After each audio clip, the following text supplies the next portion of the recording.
Ang gagamba, gumagapak. Uy, sinampal! Nagalit si Jake Paul, nagagalit. One ng mga legend mga idol, hindi na pabaya sa training. Talagang solid magti-training. Oh? Ah!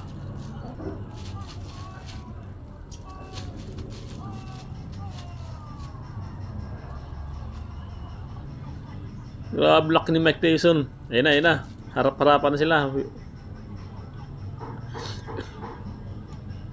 Ayun, si Jake Paul parang gagamba, gumagapak. Uy, sinampal!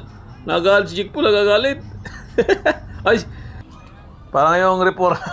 Tignan niyo mga idol, yung reporter, alayo ng distan. Parang ayaw lumapit, alayo oh. Parang takot yung reporter. Oo. Ano, Jake Paul oh. Sigurado to mga idol, may mabagsak talaga to mga idol. Ano masasabi niyo mga idol sa laban niyo na mamaya? Mike Tyson vs. Jake Paul mga idol. Comment to below mga idol at para magkalaman natin mamaya. Let's go!